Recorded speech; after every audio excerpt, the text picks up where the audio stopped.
il y a un truc qui est génial, c'est le regard, les émotions que l'on ressent au vu du comportement des autres. C'est un super guide pour progresser soi-même. C'est-à-dire que les autres nous énervent souvent, nous agacent, ou alors on les jalouse, voilà. À chaque fois que vous ressentez une émotion négative, hein, la négative c'est la colère, la peur, la jalousie, l'angoisse, la tristesse, voilà. La tristesse, c'est la plus forte dans le sens, c'est l'énergie vraiment la plus basse, parce qu'en plus, on n'a même pas l'énergie de rebondir.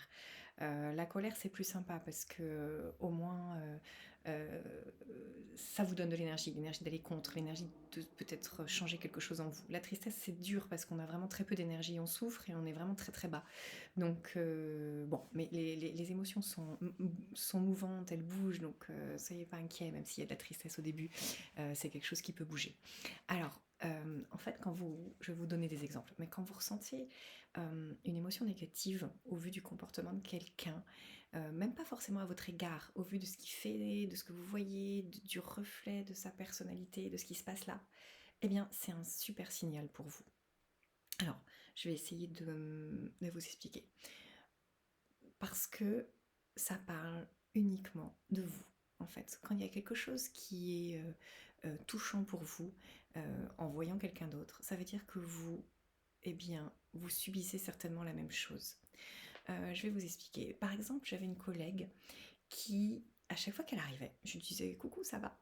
Et chaque fois, sa réponse c'était non, ça va pas, je suis super crevée, j'ai l'impression de me donner à tout le monde, de donner à mes enfants, de travailler comme une dingue, je travaille comme une dingue, j'arrête pas d'ailleurs, j'arrête pas de faire mes cours, je bosse sans arrêt, et j'en peux plus. En plus, c'est moi qui me charge de préparer les vacances, en plus ci, en plus ça, et et en fait, c'était une longue litanie un petit peu de complaintes.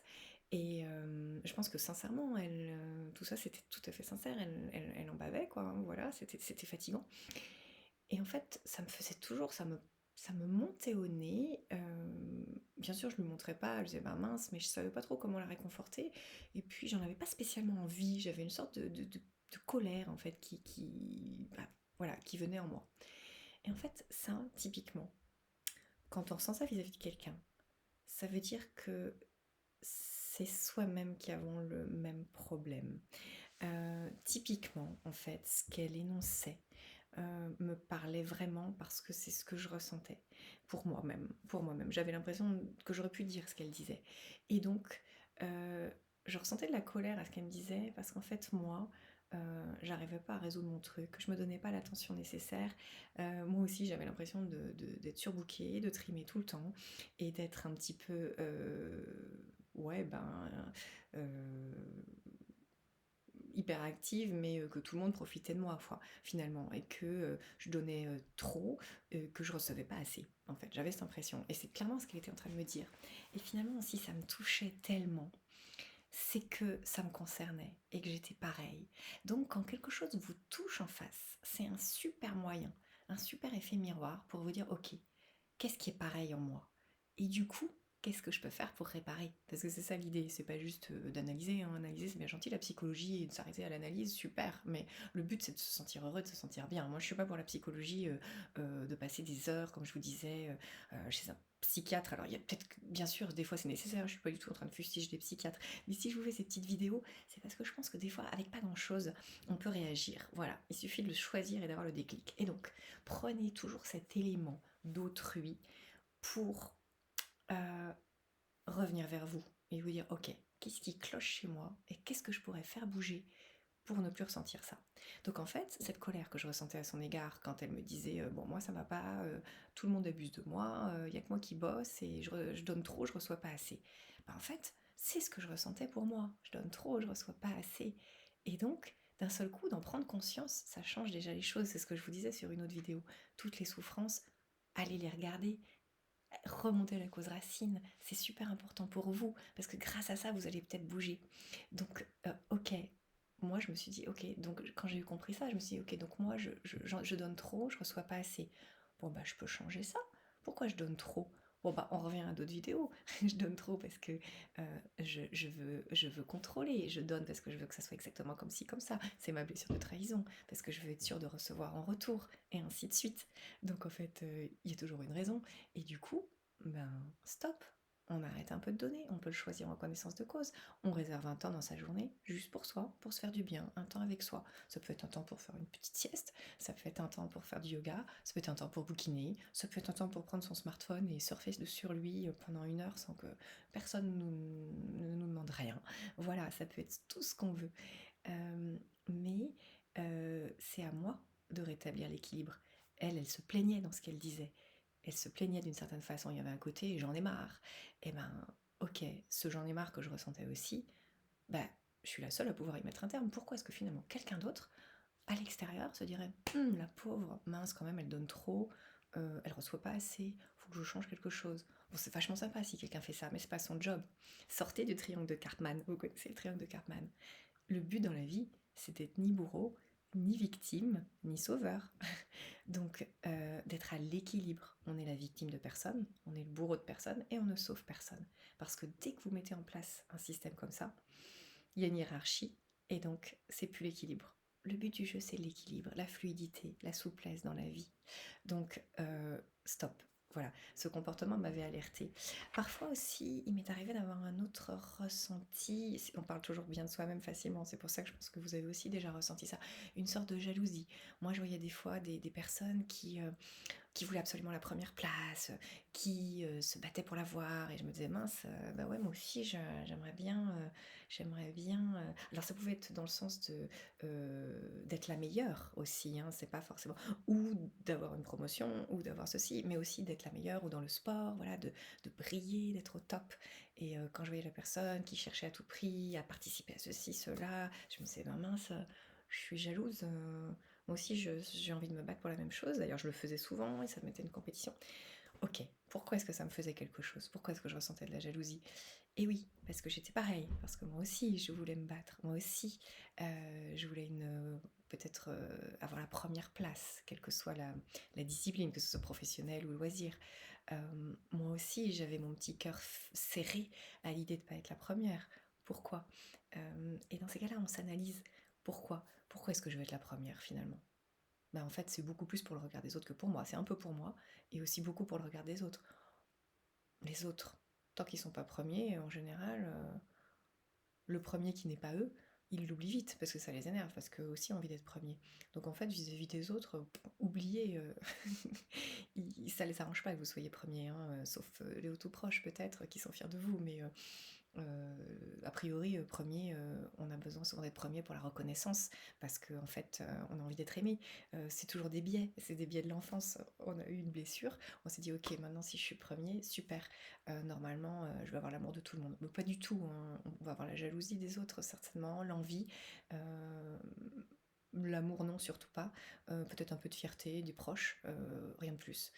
Et donc, que du faux finalement. C'est pas en étant le premier que vous allez avoir vraiment la reconnaissance que vous attendez. C'est pas ça. Et vis-à-vis de vous-même, ça vous rassure peut-être, vous dites je suis capable. Ben, vous n'avez pas besoin d'être premier pour montrer que vous êtes capable en fait. Les compétences, si vous voulez, ce qui est important dans un individu, c'est pas son classement. La comparaison ne fait que souffrir. Laissez tomber les comparaisons. C'est vos forces intérieures, c'est votre bonté, votre générosité, votre aptitude peut-être à aider, votre intelligence de situation, votre aptitude à expliquer. Il y a 1000 choses. C'est intrinsèque, c'est un talent, un don, on a chacun les nôtres, qui sont très variés. Et c'est jamais la comparaison qui va vous amener, si vous voulez, un amour sain. Un amour sain, il n'est pas basé sur la récompense, sur on n'aime pas quelqu'un parce qu'il est le premier, on aime quelqu'un parce qu'il est lui, pour toutes ses qualités, mais aussi et surtout toutes ses fêlures qui nous font sourire. Les défauts de quelqu'un qu'on aime, ils sont charmants. ça fait aussi partie de lui. Donc c'est pas du tout en étant le premier que vous allez avoir ce que vous pensez, c'est-à-dire cette fichue reconnaissance. Et donc moi, si je reviens à cet exemple, mais voilà, cette personne que je jalousais, c'est arrivé plein de fois, je dis cette personne, il y a eu plein d'exemples, c'était vraiment un pli que j'avais de vouloir être la première. Donc finalement, dès que quelqu'un avait ce comportement, ça me faisait écho et ça vibrait en moi. Parce que je me disais, oh là là, je ressentais une émotion négative, de jalousie, de peur, de tout ce que vous voulez, de colère parfois, parce que j'étais pareil. J'étais pareil. Donc quand il y a quelque chose qui vous énerve chez quelqu'un, sachez que vous l'avez en vous. C'est une certitude. Sinon, ça vous laisserait froid, de marbre. Ça vous ferait rien du tout. Quand ça vous fait rien, bon, ça veut dire que de ce côté-là, vous êtes propre. Vous n'avez pas cette problématique. Par contre, quand ça vous fait quelque chose, c'est que ça parle de vous. C'est que vous êtes un peu comme ça. Donc, c'est super intéressant. Prenez-le comme un outil pour rebondir. Quand une émotion négative surgit au vu d'une situation extérieure ou d'une personne extérieure, pensez qu'est-ce qui en moi, à quoi ça fait écho en moi, qu'est-ce qui est pareil en moi, qu'est-ce qui... Je sais pas, des fois on entend des gens par exemple, c'est un peu, peut-être ça ressemble un petit peu, mais des gens qui se vantent. Les gens qui se vantent, souvent ça nous énerve tous. Ça veut dire qu'on a tous un peu en nous cette, euh, cette envie de briller. On a tous, on aime, ça veut dire que quand on entend quelqu'un se faire mousser, ça veut dire qu'on est un peu comme ça, que dès qu'on peut, on essaie de se faire mousser pour montrer qu'on fait bien. Encore une fois, pour avoir la reconnaissance, on revient à toujours ce même biais. C'est creux. Donc quand vous voyez que quelqu'un qui se vante vous énerve, bah, c'est que vous êtes pareil. Donc prenez ce miroir et servez-vous-en pour grandir un peu, pour essayer d'être votre propre policier, mais un policier rigolo. C'est comme ça que ça marche, parce que si c'est sérieux, vraiment, on n'arrive pas à progresser. Dites-vous à chaque fois, c'est que je dois être un peu pareil. Si je déteste ça, si ça m'horripile quand cette personne est vantarde, c'est que je dois vraiment être comme ça. Quand est-ce que je suis comme ça? Et prenez-vous au jeu. Quand vous êtes en train de le faire d'un seul coup vis-à-vis de gens, et vous êtes en train de vous vanter, d'un seul coup, éclatez de rire quand vous en apercevez et dites, voilà, je suis en train de me faire l'article. Et à la fin, vous m'achetez, n'est-ce pas? Enfin, blaguez, faites selon votre personnalité, mais souriez-en. Et c'est à force de faire ça que vous allez déjouer votre mécanisme intérieur, en fait. Voilà. Soyez votre propre observateur, observez-vous et riez. C'est votre ego qui bouge là, c'est votre ego qui se débat, qui essaie de montrer qu'il est bien. Mais vous n'êtes pas ça, vous êtes bien plus précieux. C'est de la façade, ça on s'en fiche. Ce qui compte, c'est vos qualités. Donc essayez, voilà, de réagir à chaque fois que l'extérieur vous touche. Bon, et ça arrive quasiment tout le temps, hein. C'est souvent, hein, donc c'est un gros... On a du boulot de ce côté-là. Mais c'est un outil génial. Voilà, moi quand j'ai eu compris ça, maintenant je souris. Et vous voyez, j'ai beaucoup progressé parce que cette collègue qui m'horripilait, bah aujourd'hui quand elle dit ça, hmm, j'ai envie de lui dire, bah mince, prends soin de toi. Et ça me fait plus du tout la même chose. Parce que ça veut dire que moi, j'ai appris à prendre soin de moi, j'ai appris à bouger, et maintenant, je suis plus celle qui donne trop et ne reçoit pas assez. Et j'ai beaucoup progressé en tout cas. Donc quand elle me le dit, en tout cas, je vois que c'est quasiment lisse. Ça me fait plus rien. On revient à l'histoire de la blessure et du citron. Quand on met du citron qui a un bobo, ça fait mal. Quand on met du citron, mais qu'on a guéri la blessure, bon, on s'en fiche, les personnes peuvent avoir le comportement qu'ils veulent, ça fait pas grand chose. T'es juste ennuyé pour eux, quoi. C'est sur le coup, tu peux avoir envie de les réconforter ou leur donner surtout un petit truc, parce que réconforter, c'est un peu, on est de nouveau dans le triangle de Cartman, victime, bourreau, sauveur. On n'est pas le sauveur. On peut juste dire, ben, prends soin de toi. Ça peut peut-être faire tilt, mais c'est chacun qui décide de changer. On peut jamais faire changer les autres. Alors franchement, recentrez-vous sur vous et essayez d'être le plus heureux possible. Et ça, c'est un bon petit truc pour y arriver.